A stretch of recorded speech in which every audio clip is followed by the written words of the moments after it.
All right, hey guys, Brian here, basscast.com. We didn't record yesterday our interview, so I got the champions again of the Basscast tournament series with us right here. And let's talk about this first.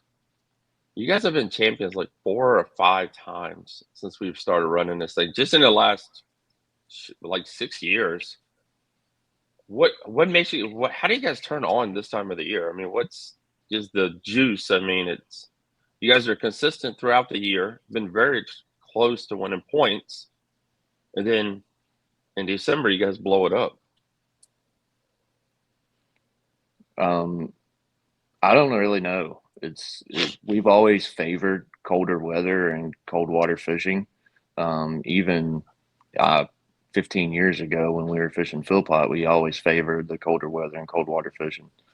So I just think it's probably one of our favorite times of the year when the water temperatures start dropping and the days get shorter and the fish tend to bite better for us.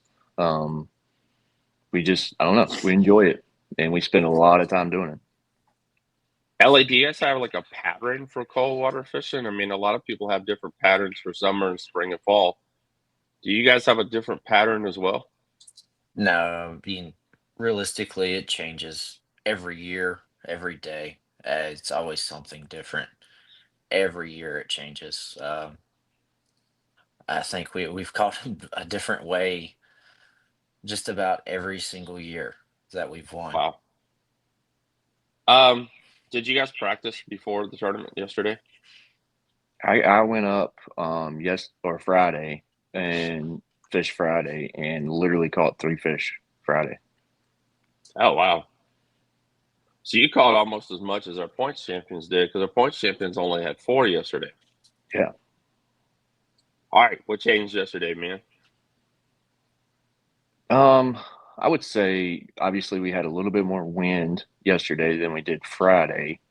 Temperature was about the same, water temperature was about the Yeah. same. Um, we probably ran a little more water than I did Friday. I tried to stay concentrated in certain areas to figure out, what those areas were holding, and it just didn't go well Friday. It is what it is. But that's Smith Mountain also is it literally changes day to day, and you got to be able to adjust on the fly pretty much.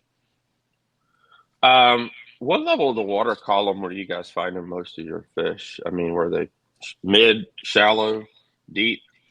A lot of forward facing sonar, no forward facing sonar. It was a lot of forward facing sonar. We were Okay. seeing fish realistically from 10 to 15 feet. Sometimes we'd find them 15 to 20. But I would say right around that 15-foot range was where would see most of our fish. Were they biting on the fly, or were you having to kind of jig a little bit, It or was drop shot a both. little bit, or Yeah, it was both. It was. I think we caught 3 fish off forward facing sonar. Caught one on a jig and one on a crankbait. because guys, they had almost 24 pounds yesterday.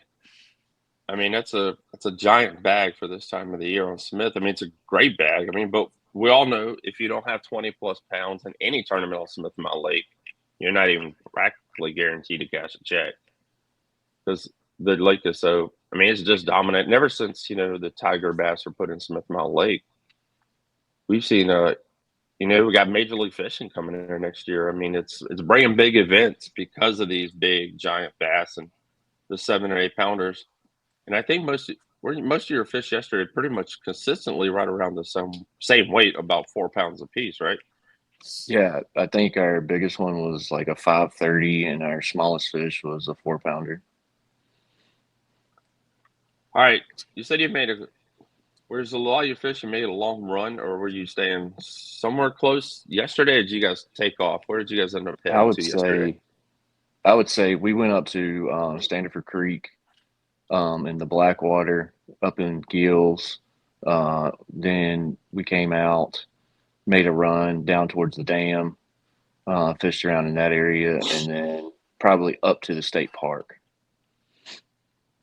They burn a lot of gas. Oh yeah, we burned plenty of gas. Glad we was on his boat. Yeah.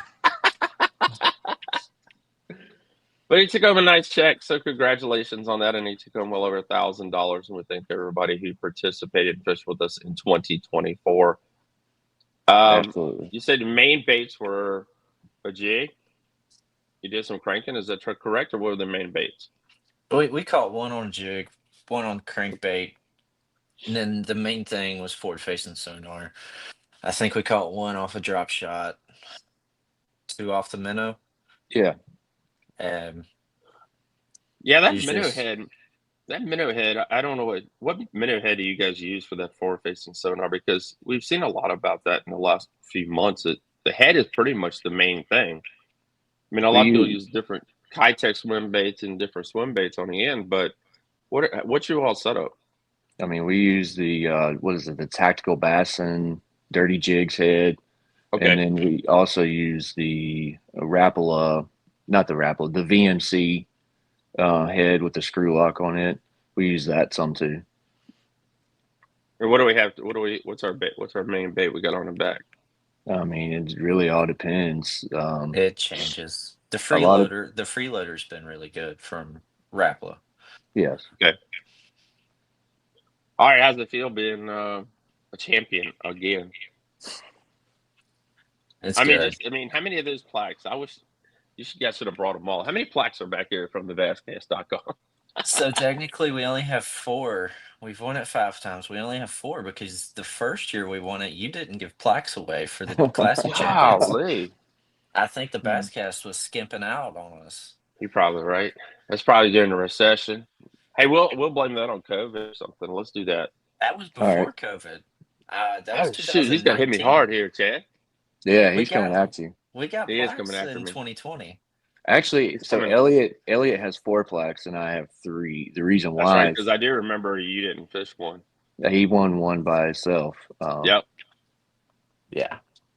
Because we gave him a mess to him. You could leave you at home, but it's just one of them years where when he left you at home, he did well, and when you were there, he didn't do well, and then he Yeah, ended up winning the exactly. championship.